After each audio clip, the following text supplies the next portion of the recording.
പിതാവിന്റെ ക്രൂരതയുടെ വാർത്തയിലേക്കാണ്, ഇരട്ടക്കൊലപാതകത്തിന്റെ വാർത്തയിലേക്കാണ്. കാസർഗോഡ് മഞ്ചേശ്വരത്തെ ഇരട്ടക്കൊലപാതകത്തിൽ 3 പേരെ കൊലപ്പെടുത്താനായിരുന്നു ആസൂത്രണം നടത്തിയെന്ന് പ്രതി ഉമ്മർ ഫാറൂഖിന്റെ കുറ്റസമ്മതം. സാമ്പത്തിക പ്രശ്നങ്ങൾ കൊലപാതകത്തിന് കാരണമായെന്നും അന്വേഷണ സംഘം കണ്ടെത്തി. ഉമ്മർ ഫാറൂഖിന്റെ ആക്രമണത്തിൽ കൊല്ലപ്പെട്ട മകൾ ജുമൈല, ബന്ധു ഷെയ്ഖ് അബ്ബ എന്നിവരുടെ മൃതദേഹം കബറടക്കി. ലഹരിക്കടിമയായിരുന്നു പ്രതി ഉമ്മർ. കാസർഗോഡ് നരൻ പാറക്കൽ തയ്യാറാക്കിയ വിശദമായ റിപ്പോർട്ടിലേക്ക് ആദ്യം.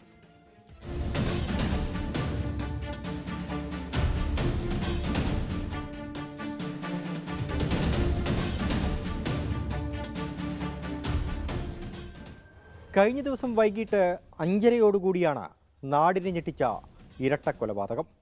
ഉമ്മർ ഫാറൂഖിൻ്റെ ലഹരി ഉപയോഗത്തെ തുടർന്ന് ഭാര്യ റാഷിദയും മകൾ ജുമൈനയും മഞ്ചേശ്വരം തൂമിനാടുള്ള ബന്ധുവീട്ടിലേക്ക് താമസം മാറി. ഭാര്യ റാഷിദ് നൽകിയ വിവാഹമോചന കേസ് നിലനിൽക്കുകയാണ്. ഇതിനിടയിൽ സ്വത്ത് തർക്കവുമുണ്ട്. ഈ തർക്കം പരിഹരിക്കുന്നതിന് വേണ്ടിയാണ് ഉമ്മർ ഫാറൂഖും ജ്യേഷ്ഠനും ഭാര്യ താമസിക്കുന്ന തൂമിനാട്ടിലെ ബന്ധുവീട്ടിലേക്ക് എത്തിയത്. അവിടെ വെച്ചുണ്ടായ വാക്ക് തർക്കത്തിൽ പ്രകോപിതനായ ഉമ്മർ ഫാറൂഖ് കത്തി ഉപയോഗിച്ചാണ് ബന്ധുവായ ഷെയ്ഖ് അബ്ബയെയും മകൾ ജുമൈനയെയും കുത്തിക്കൊലപ്പെടുത്തുന്നത്.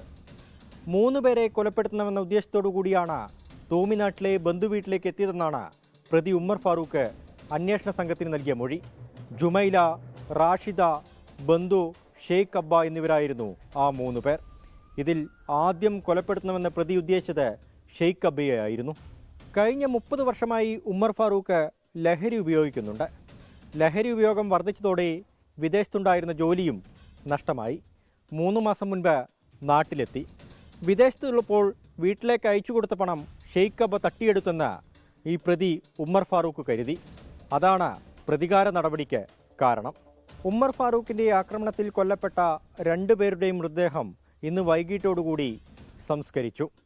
ഉമ്മർ ഫാറൂഖിൻ്റെ ക്രിമിനൽ പശ്ചാത്തലം പോലീസ് പരിശോധിക്കുകയാണ്.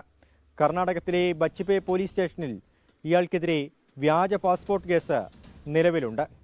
ഈ പ്രതിക്ക് മയക്കുമരുന്ന് എത്തിക്കുന്ന സംഘത്തെക്കുറിച്ചും അന്വേഷണം നടക്കുന്നുണ്ട്. അരുൺ പാറക്കൽ, 24 കാസർഗോഡ്.